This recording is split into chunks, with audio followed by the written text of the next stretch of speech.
अस्सलामुअलैकुम। आज का प्रैक्टिकल बहुत ज़्यादा इंपॉर्टेंट है, बोर्ड में बेतहाशा दफ़ा आया हुआ है।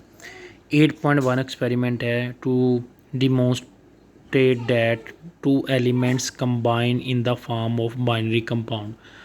बाइनरी कंपाउंड कहते हैं दो एलिमेंट्स का मिलके आपस में मिलना और उसमें कंपाउंड बन जाता है।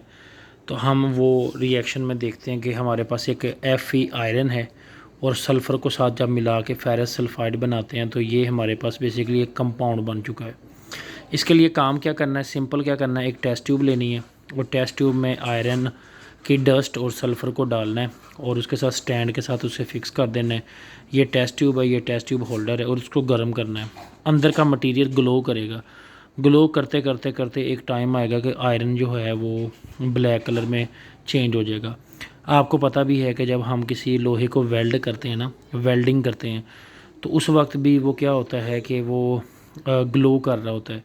फिर आस्ता आस्ता वो क्या हो जाता है कि वो वहाँ पे उसकी जो सरफेस है वो ब्लैक हो जाती है। तो बेसिकली इस तरह ये ग्लो करता है। अगर आप पिक्चर में देखें ना, इस तरीके से ये ग्लो करता है।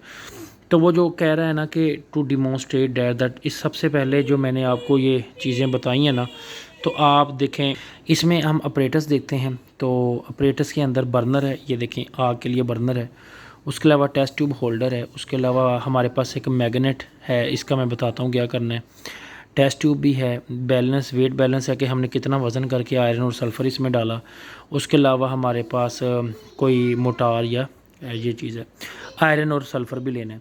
अब प्रोसीजर बड़ा आसान है, ये प्रोसीजर बड़ा सिंपल है। हमने क्या किया, सबसे पहले हमने इस टेस्ट ट्यूब में सल्फ़र और आयरन डाला। तो वो कहता है वेट एक्यूरेटली कितना, 5.6 के बजाय आप लिख लें 5 ग्राम आयरन और 3 ग्राम सल्फ़र एक्यूरेटली। पहले उसको वेट किया, फिर उसको ग्राइंड किया दोनों सब्सटेंस को अच्छे से।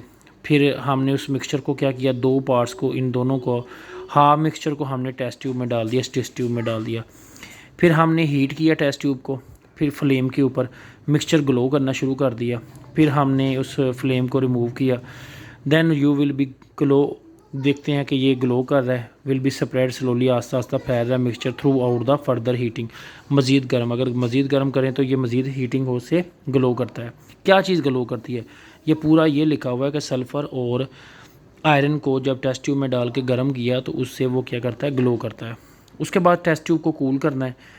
उसके बाद then break the test tube on a pieces of paper. तो टेस्ट ट्यूब के आपने वहाँ पे ब्रेक कर देना है या उसको केयरफुली अंदर से निकाल लेना है। डार्क ग्रे या ब्लैक मैसेज का अंदर से मटेरियल निकलेगा। ये एक बाइनरी कंपाउंड है सल्फ़र और आयरन का, ठीक है। ये तो हो गया हमारा प्रोसीजर और अपरेटस हमने डिस्कस कर लिया था, केमिकल। अच्छा, इक्वेशन आपने सबसे पहले की थी, आयरन और सल्फ़र फेरस सल्फाइड बन गया, ठीक है। अच्छा, अब अपरेटस केमिकल हो गया। अच्छा, प्रिंसिपल के खैर इसमें प्रैक्टिकल में ज़रूरत नहीं है, लिखना चाहे तो लिख सकते हैं कि बाइनरी कंपाउंड जो होता है chemical compound made two different element से बनता है, ठीक है। मिसाल के तौर वाटर एक कंपाउंड है ACl। तो इस पूरे प्रैक्टिकल में अगर आप देखें ना, तो आपको इस प्रोसीजर से पता चल रहा है कि क्या केमिकल इक्वेशन, अपरेटस और केमिकल। लेकिन सबसे मज़ेदार बात यह है कि आपने एक टेबल बनाना है जिसमें सबसे पहला वो कहता है पानी लेना है, पानी, उसके साथ आपने क्या करना है, मिक्सचर। मिक्सचर किस चीज़ का, दो चीज़ें, सल्फ़र और आयरन का मिक्सचर लेना है और उसको पानी के साथ हल करेंगे ना, सल्फ़र ऊपर तैरेगा, ऊपर वाली लेयर में होगा, जबकि आयरन नीचे डूब जाएगा पानी में। तो कह रहा है बिफ़ोर हीटिंग से क्या करना है, वाटर के साथ small amount mixture test tube में लेना है, उसको अच्छे से हिलाना है। फिर उस पाउडर को जो सल्फ़र होगा ना वो अपर लेयर पे रहेगा जबकि डस्ट नीचे। लेकिन अगर हम इसे हीट करते हैं तो क्या होगा कि इसमें सारा मटेरियल सेटल डाउन हो जाएगा अ सिंगल लेयर। दो काम हुए हैं। पानी के साथ अगर हम आयरन और जो डस्ट है साथ सल्फ़र है, दोनों को हम अगर मिलाएं तो हीट किए बगैर दोनों मटेरियल में से सल्फ़र अपर लेयर में तैरती है जबकि पानी नीचे। लेकिन जब हम गर्म करते हैं तो दोनों को दोनों मटेरियल आपस में मिल के नीचे डाउन में बैठ जाते हैं। मैग्नेट से क्या है, आपने एक पेपर लेना है, उस पेपर के ऊपर मैग्नेट रखेंगे तो तमाम लोहे के कील जो है ना वो क्या होंगे, मैग्नेट के साथ मिल जाएंगे। तो वो कहता है put a small amount of the mixture on paper and move the magnet. Iron dust जो होती है ना वो stick with the pole of magnet and only sulphur left behind, sulphur पीछे रह जाएगी। लेकिन अगर हम मैग्नेट को गर्म कर देते हैं तो उसमें जो क्या होगा, बल्क ऑफ क्वांटिटी जो है ना वो उसके साथ नॉट अट्रैक्टेड, यानी वो कहते हैं कि black solid will be not attracted to the magnet. गर्म करने की वजह से मैग्नेट के अंदर पार्टिकल जो है ना वो अनरिएक्टिव हो जाते हैं। आप मैग्नेट को लें तो वो अनरिएक्टिव कंडीशन में हो जाता है। उसके बाद action of a dilute HCl। हाँ, अब अगर आप इन दोनों मटेरियल के साथ कौन सा, सल्फ़र और साथ आयरन की डस्ट, इसके ऊपर HCl डालते हैं तो क्या होता है, तो उसमें बेसिकली होता ये है कि आयरन इसके साथ मिल से FeCl2 और हाइड्रोजन, वहाँ से हाइड्रोजन गैस निकलती है। HCl की अमाउंट मिक्सचर में डालने से इमीडिएटली तौर पे वहाँ पे रिएक्शन होता है और कलरलेस गैस वहाँ से निकलती है, जिसको हम लाइटनिंग पेपर के थ्रू देख सकते हैं, मतलब उसको हम लाइटनिंग पेपर से फील कर सकते हैं।